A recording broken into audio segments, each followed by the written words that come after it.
Is this clean?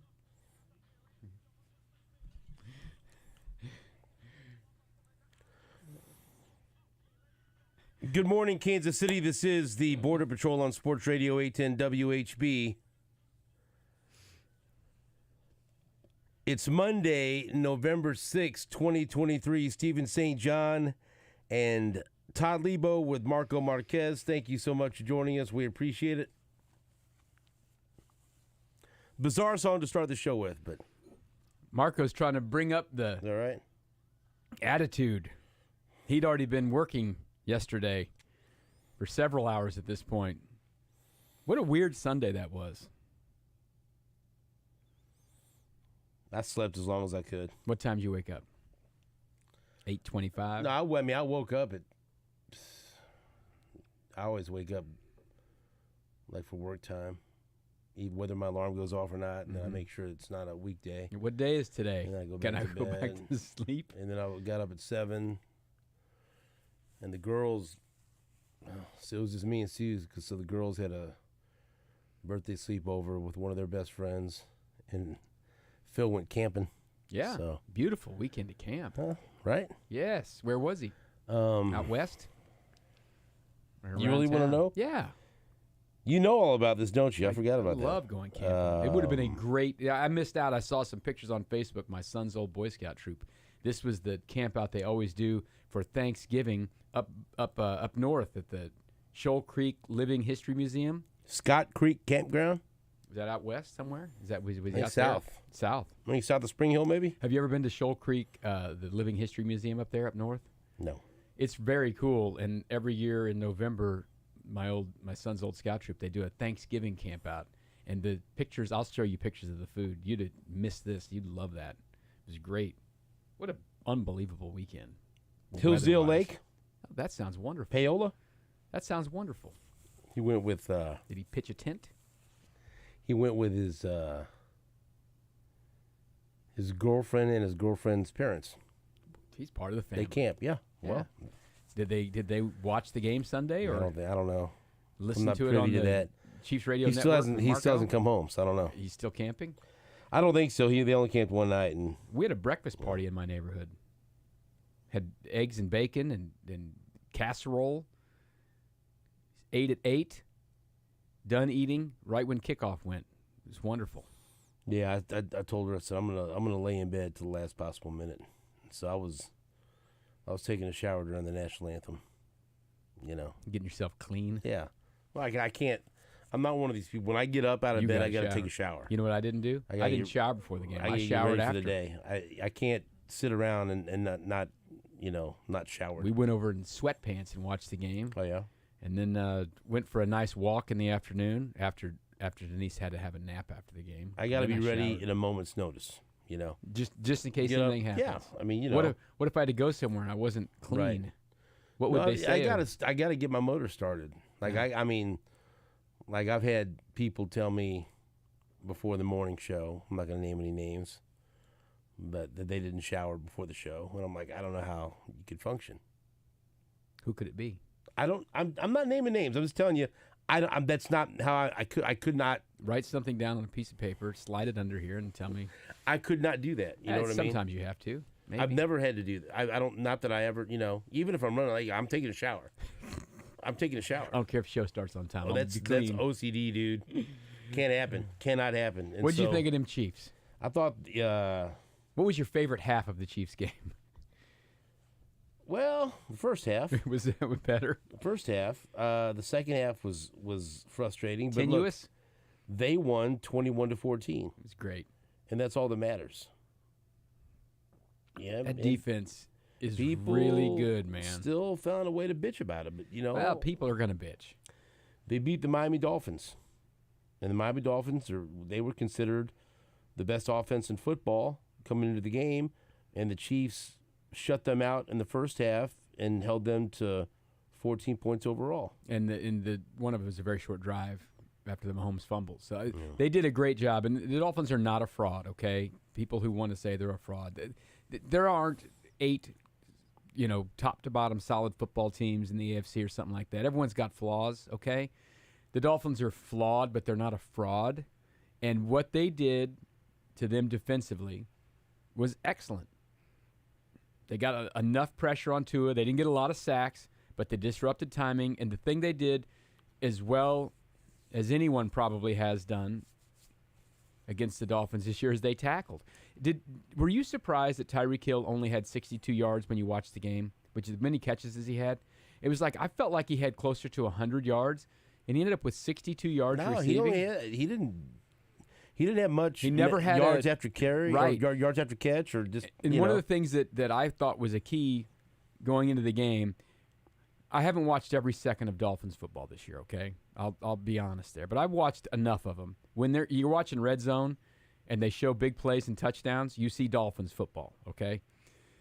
How many times did you watch Tyreek Hill or Jalen Waddle or whoever catch a crossing route and they just run out of bounds? They don't get touched. Dude was dirty. I think he got tackled every time he caught the ball in that game. I don't remember a play where he just got to run out of bounds and avoid contact. They were physical with this team, and they did exactly what you're supposed to do with the team that works on timing, and they got it done. And listen, it was disappointing the Chiefs' offense didn't score in the second half, and everyone's mad about the 3rd-and-1 call where they tried to throw the ball, ended up being a throwing it out of bounds, and they had opportunities to go really take control of the game.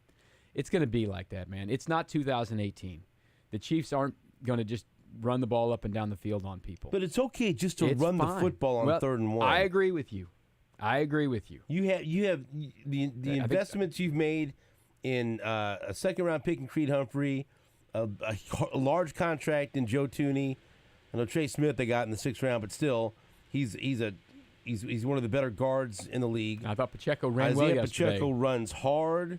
How often do you see him tackled for a loss or tackled for no gain? Not very often. I just feel like, the play started under center. Run the football. I'm with you. But all of those things happened. Football. Mahomes fumbled the ball deep in his own territory. They ran what we think was not a great play on 3rd and 1. If you'd have told me they won the game. If you'd have told me that today or the next day that Kelsey was feeling under the weather for that game, I'd believe you.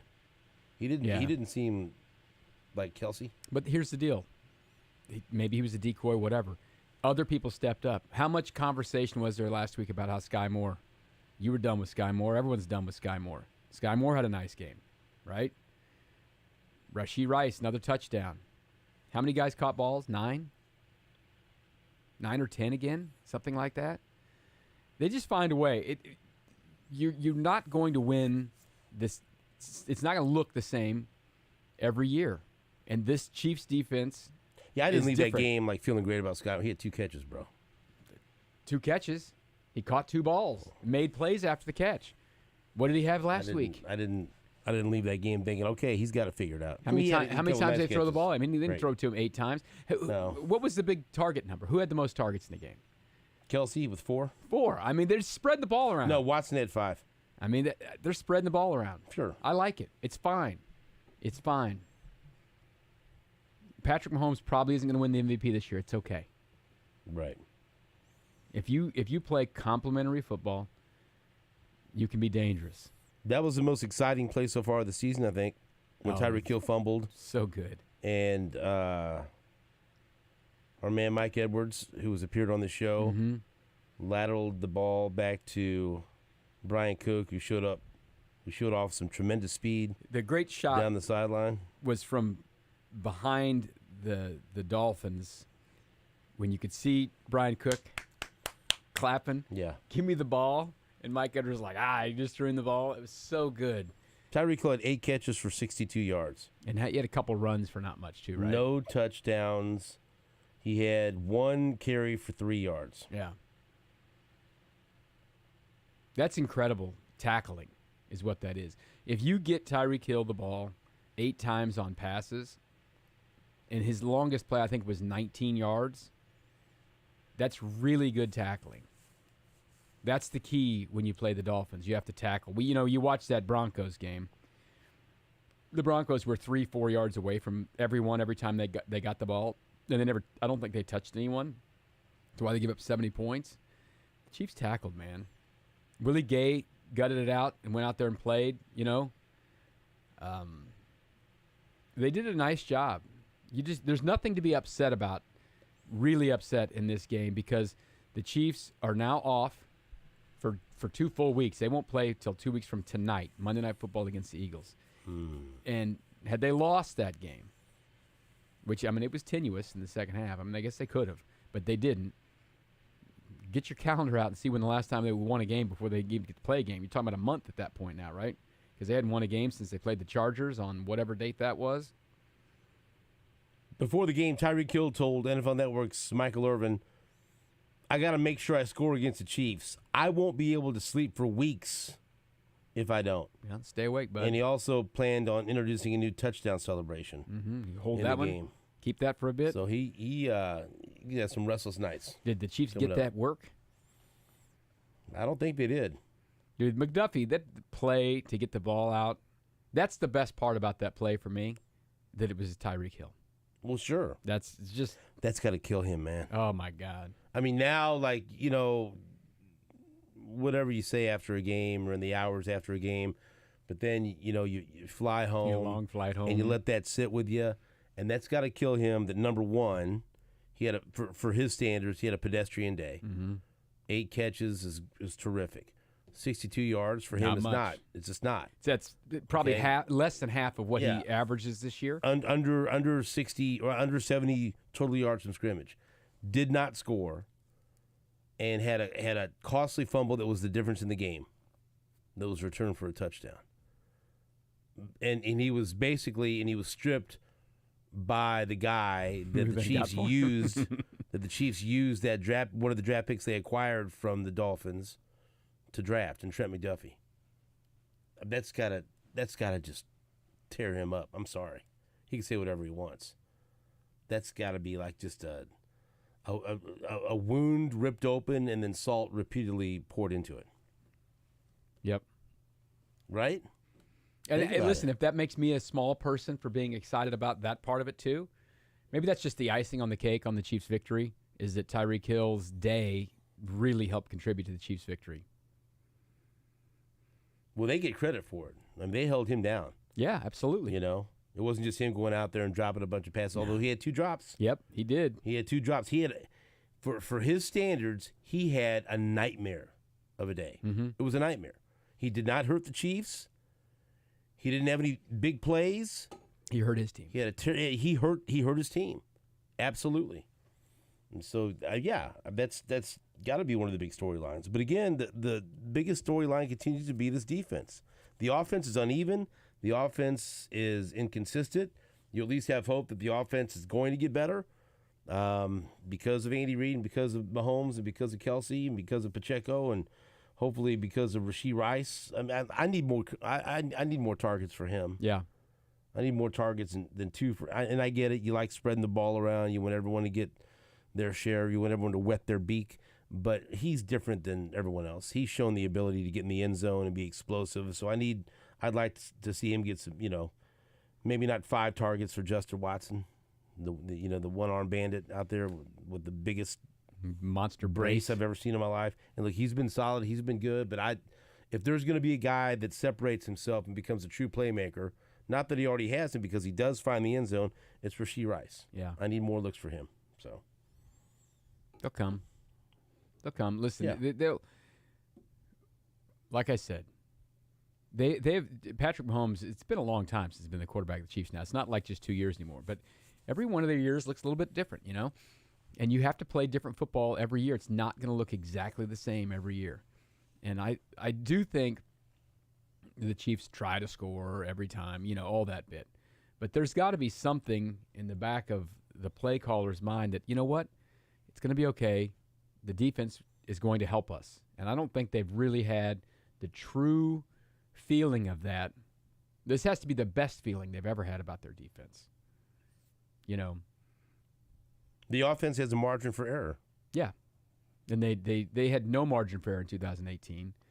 They had a little bit of margin for error every year since then. And they got a much bigger margin for error now. Now, I'll say this. We need to talk about this for at least 30 seconds, maybe a minute. Chris Jones, the penalty he got, hurt that team. That was terrible. That was ridiculous. And he is, I don't know what his deal is, if he's frustrated. Because he didn't – last week, he didn't do much. He gets double-teamed a lot. I know all that stuff. I don't know if he's got anything in his head about getting the right number of sacks. What do you think? For his an eating issue? Remember, I mean, his contract this year is a whole bunch of the money to make himself whole is based on performance, sacks, playing time, all those kind of things. And he had 5 sacks in a row or whatever to start, and he hadn't had one in a couple of weeks. That was as I saw Timmy tweeted out, everyone used the word, it's selfish. You have to not go shove someone after a play in that situation. That was a 4-point mistake. Could have been 7 if the guy missed the field goal. Yeah, absolutely. So, you'd hope those things wouldn't still be happening. He's a long time enough veteran that you shouldn't do that kind of stuff. We've seen a couple of those things this year. Travis had, for a veteran, a silly play early his first game back in Jacksonville where he was a little too wound up, and he got a penalty that hurt the team. You don't need that from those guys. They need to be better. I'm not going to harp on it for 4 hours. But it sounds like you are. About. No, I said a couple minutes. There you go. I've said my piece. He's got to be smarter than that. Absolutely has to be. So that was a great game to start Sunday morning with. No, I'm not. We're not talking about Saturday. Not breaking. We're not talking about Saturday. So in any way, about anything. It's a Sunday only show. Friday night, Pius got another big win. Yeah. How good were they? Maryville this weekend, dude. This Friday. Forget about them spoof hounds.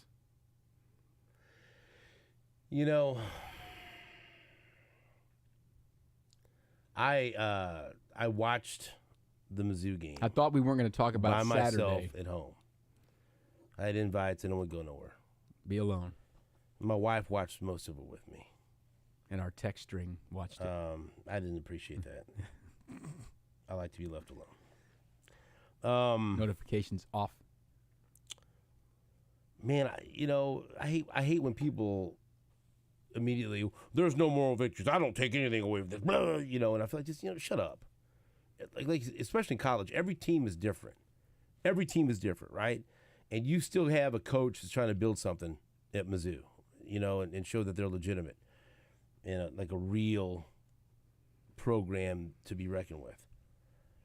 I get it. I want Missouri to win these games. But it was hard for me not to be impressed and not to be excited about what I saw. Because they went toe-to-toe with Georgia. This was no, let's go down there and have a couple of trick plays and force some turnovers and see if we can get lucky. They went toe-to-toe with that team. Toe-to-toe with that team. And I'm going to be honest with you. When they had the ball, when they got the ball down 27-21, midway through the fourth quarter, 1st and 10 at the Mizzou 30 with 8:59 left. Burden caught a 7-yard pass. And then Schrader ran for 13 yards. First down at the 50 with 7:46 left, down 6. And I sit up in my chair and I said, give it to Schrader. Keep giving it to Schrader. He just ran for 13 yards. He was a stud. What did he end up? He well over 100 yards. Give it to Schrader, right? And as soon as I'm telling Susan, like, she didn't want to hear it. She didn't need to hear it. She said, which one is he? No, she knows. Yeah. Give it to Schrader. Again. Dude, she knows more about football than most guys that I hang out with. How dare you? We had a different experience watching football with our wives. I'm going to tell her what you said. She's listening. I'm going to tell her what you said. Her. And so, and she just calmed down. She's like, calm down. I don't know. And as soon as I'm saying, but just give him some weird kind of play action, and I go, what's he doing? Brady Cook throws one of the worst interceptions I've ever seen in my life. Not good. To a 350-pound man, and threw it right in his waist. Right in his belly. I cannot tell you what he saw, what he was doing. I have any idea. And then he had a return all the way down, so I'm going to have to watch this return for the rest of my life. Thankfully, I'm not going to, because the return was wiped out by a penalty. But,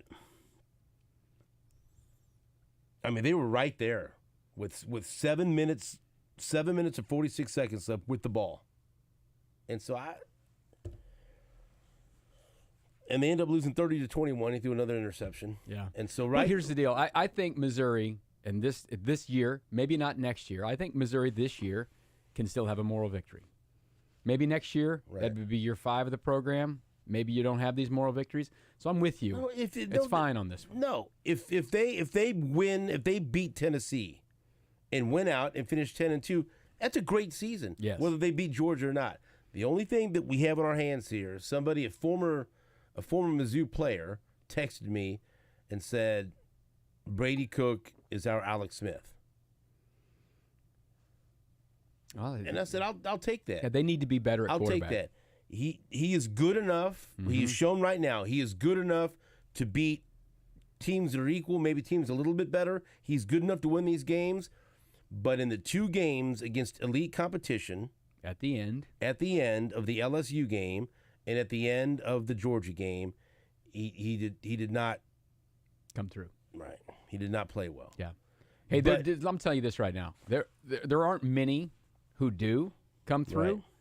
It just can't happen every week. Right. And he has not proven to be that guy. And Well, it doesn't happen every fine. week. It happens in elite competition. Right. Now, if they can beat Tennessee and then finish off Florida and Arkansas at 10-2 and get to that's a fantastic season. Unbelievable year. That's a fantastic season. 4 games better than Vegas had him. But Tennessee is really tough. And Tennessee, and now they're going to be on the 2:30 CBS game again. Tennessee's favored by 1. Where's that game? Columbia. That's right. But they have had trouble with Tennessee. Yeah.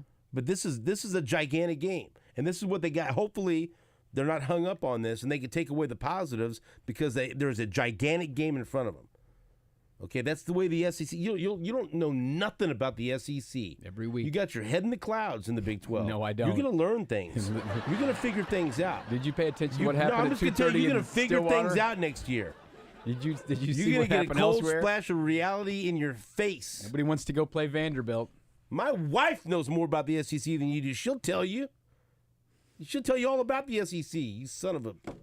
Keep my wife's name out your f***ing mouth. Okay, we'll take a break. When we come back, we'll talk about K-State's heartbreaking loss, KU's win, and the final edition of Bedlam. We will not talk about that. We're going to spend 2 hours on that. No. Back after this on WHB.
this guy's a great player. I mean, he gets better and better. And they were aware of him, and it allowed other guys to make some plays with some of the schemes they were using. But what a great player and a good kid, on top of that. Great leader.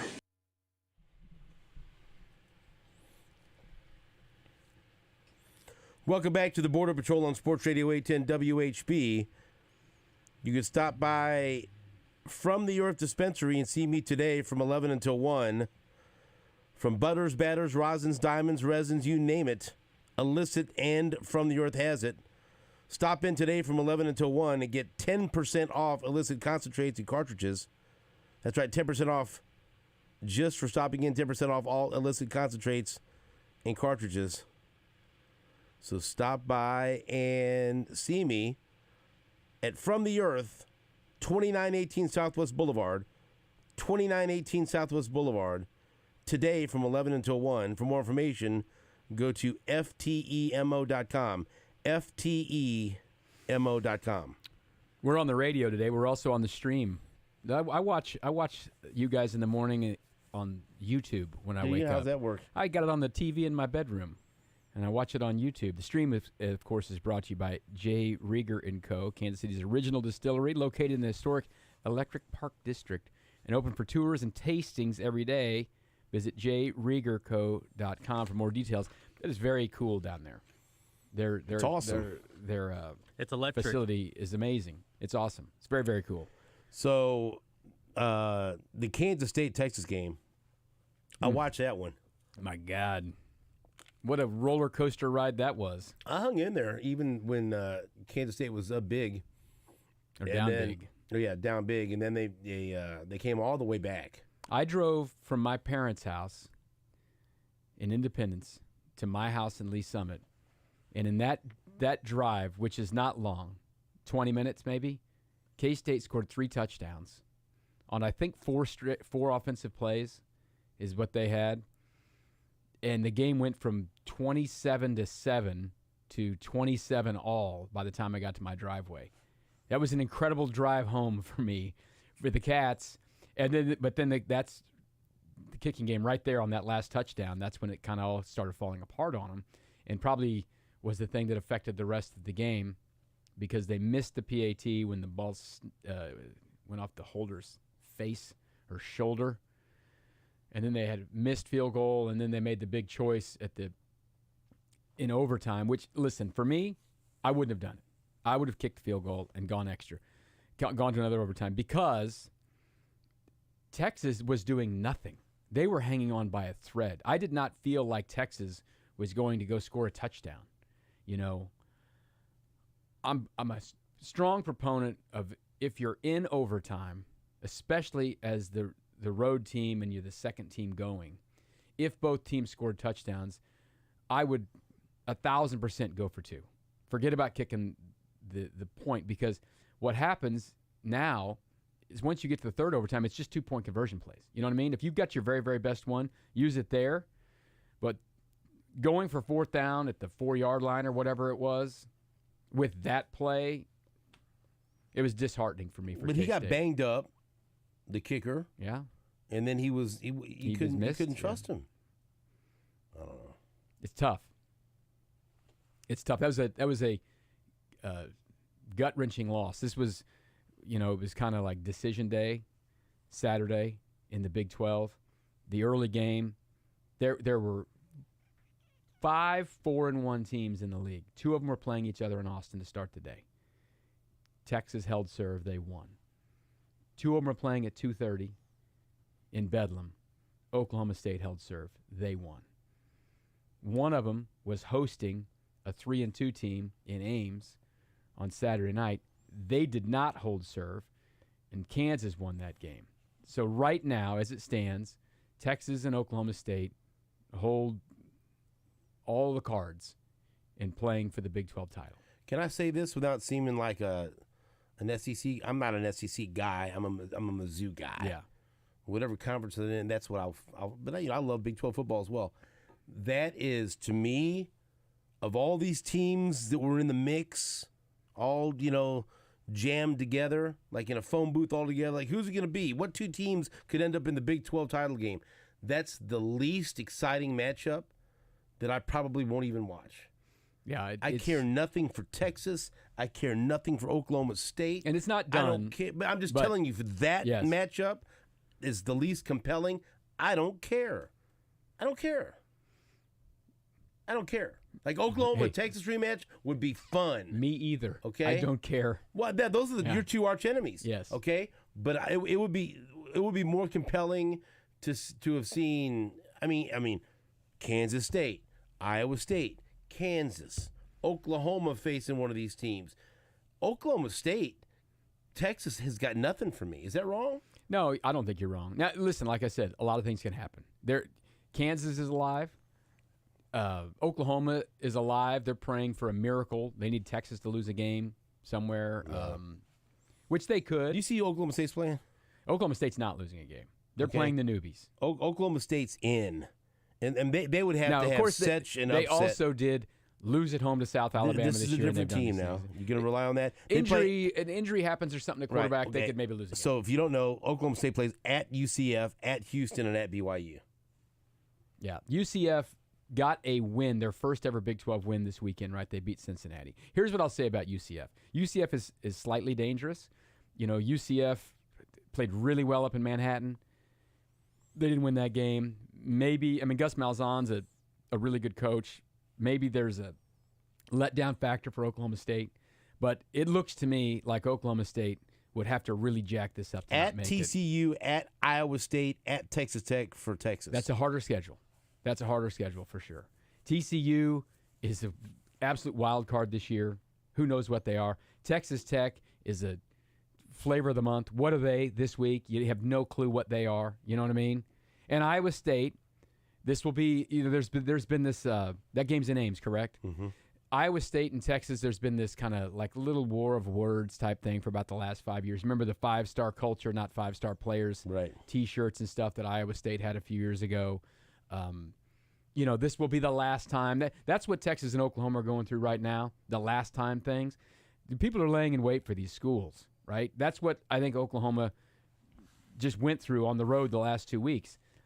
Kansas, last time ever. Oklahoma State, final bedlam ever. And Oklahoma was just good enough to lose those games. Will Texas be good enough to win all those games, or will something happen where you get a different game? I don't know. Right crazy? Now, it looks like those two teams will play. I'll be shocked beyond belief if Oklahoma State's not there. Texas, maybe not. This late into the season, and with such a compelling race at the top of the Big 12, the schedule is awful this weekend. There's not one game that I think will be. We got all the good games this last week. All right. I mean, Texas Tech at Kansas. And Kansas needs to keep winning. I mean, Baylor, they've got hopes but here. That's not a great game.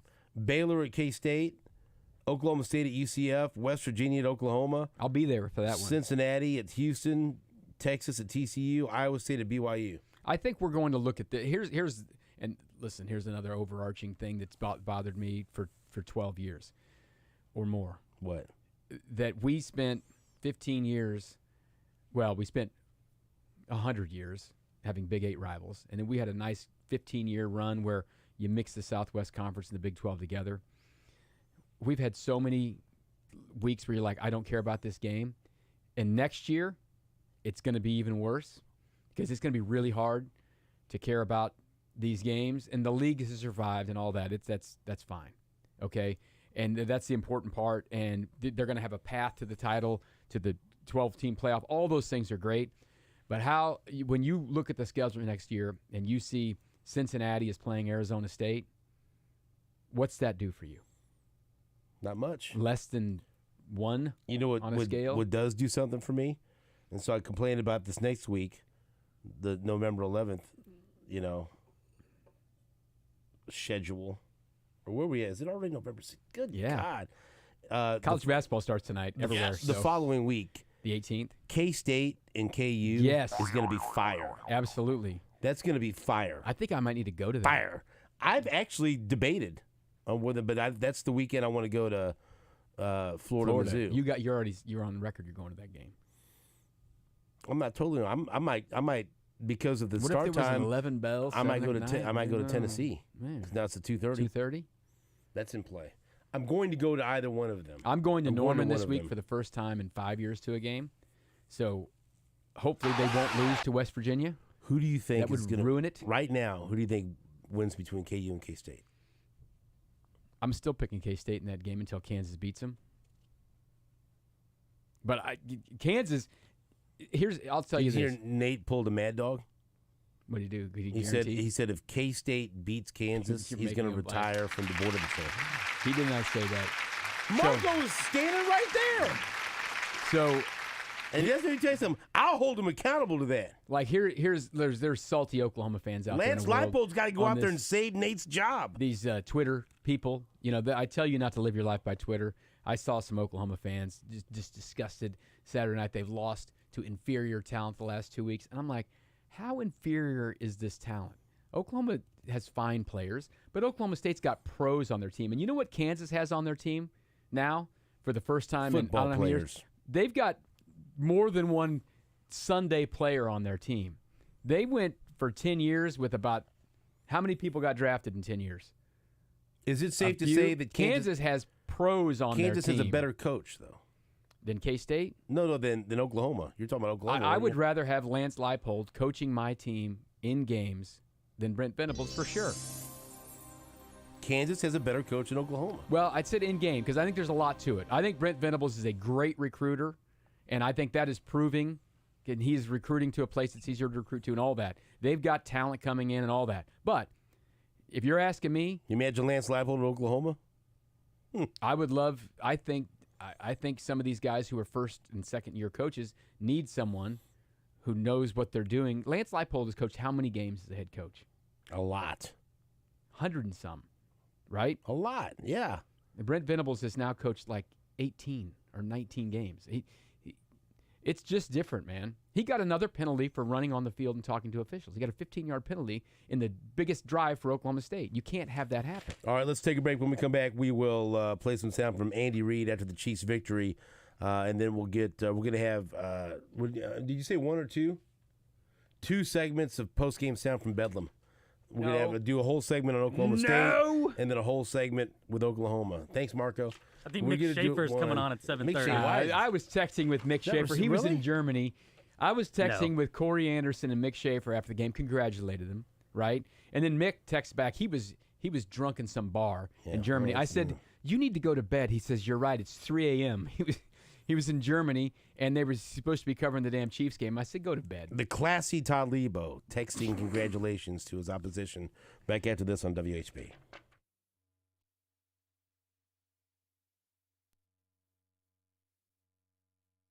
Hey there, Kansas City. Stephen St. John here for my friend.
I'm sorry that you lost Bedlam.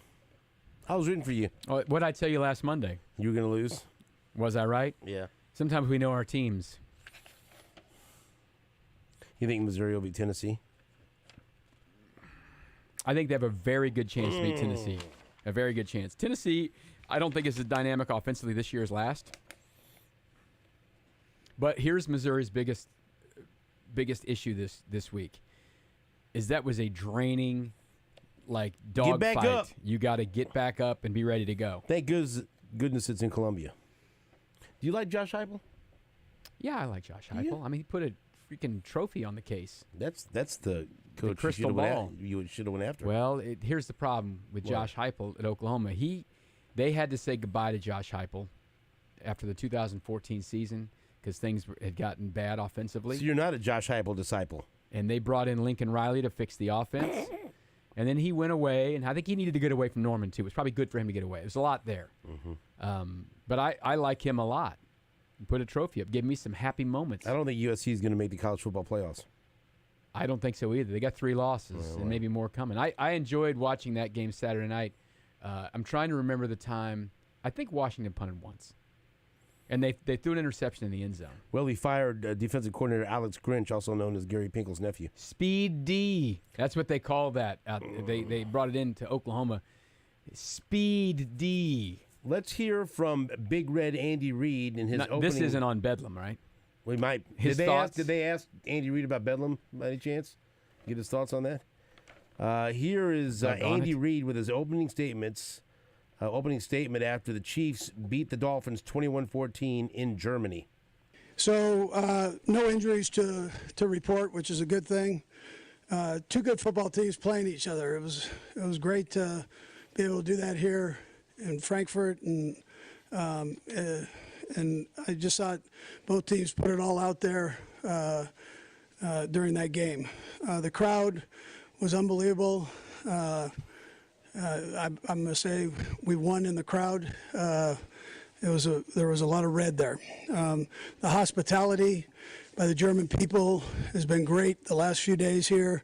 Compliments to our staff for doing the forward work on this and working with the people here in Germany to put on a smooth event for the coaches and the players.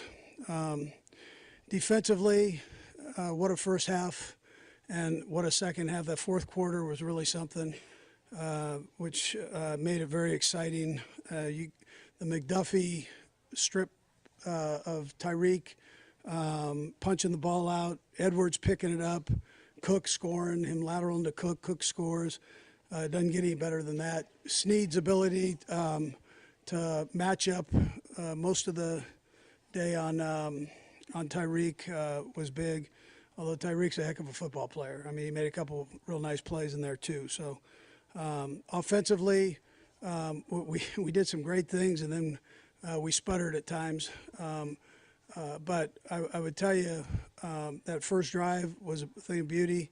And then, again, the next touchdown was also a good job of getting ourselves upfield and scoring on that. So,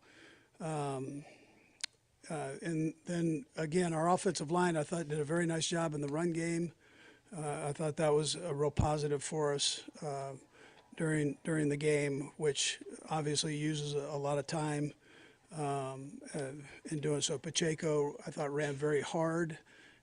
Good eyes on things, picking the holes properly, and did a good job there. And then special teams, we made enough plays there that were positive. We were trying to change the field position around a little bit at the end. Again, we've got to watch ourselves on these catches inside the 5. So inside the 5 now. Will someone explain to me what he's... Okay, here's the deal. It's very easy to get pissed off at McCall Hardman, which some people are. Somebody already sent me a tweet. What is it on X? Somebody sent me an X? A post. Somebody sent me a post? They DM'd you. No, it's not in a DM. Yeah, just a reply. They tweeted at me. They tweeted at you. They X'd at me. They posted to you. They reached out I'll to you. still say they tweeted at me. Need a new punt returner. Okay, that's fine to say. But if you the heard new Dave Tobe on Thursday, right, but if the new punt returner is told by Dave Tobe to go return every single punt, no matter where it is, then you don't need a new punt returner. you need a new philosophy. Am I wrong? We are getting mixed messages from Andy and Dave Tobe. Well, I think I'd have to go back and listen to exactly what Tobe said on Thursday. The one against the Broncos, he tried to catch at the 7, and they talked about how good the guys are at downing him and everything. This one was at the 2. But he says he wants him to try to return it on that one because he thought that there was a guy behind him, and so there was wide open space. And there was wide open space on this one too. But you just got to not do it, man. It didn't cost them in this game. It really cost them the other game because this time he did what? He caught the ball. That was good. But it will still cost you as far as field position. Yeah, but it didn't cost him the ball. It's bad. And you got to be right. This, like we talked about margin, right? The Chiefs' offense has a margin because the defense is good, but overall, the team doesn't still have some wide margin because of the parity of the league. So you need to be like right on special teams, and they're making plays that are negative plays in the return game right now. They absolutely are. I think sometimes what happens. Dave Tobe is very aggressive, and I love that about him. Okay, I love aggressiveness. I love going for it. I love doing all those things.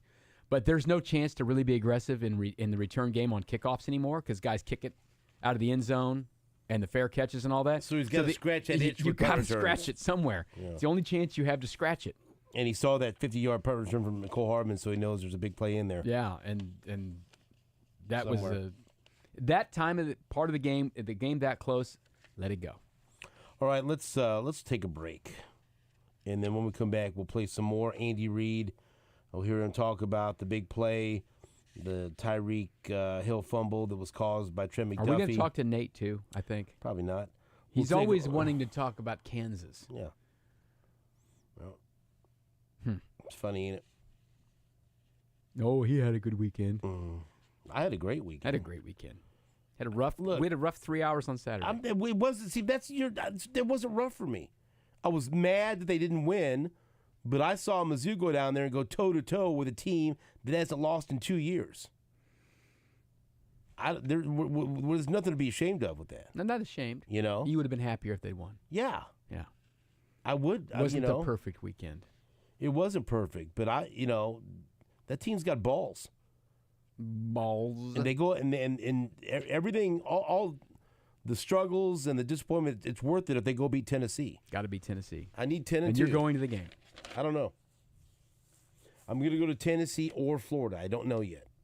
I'd say you go to Tennessee. I don't know. Go to the first one. I say you go to the game of which state you'd rather go visit.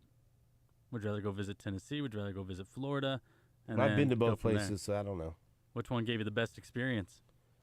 Memphis. Memphis you love because Elvis. of Elvis and everything Elvis isn't else, in Florida. Did you enjoy your trip? Kick in Columbia. Did you enjoy your trip to Jacksonville this year? I enjoyed everything but the football stadium.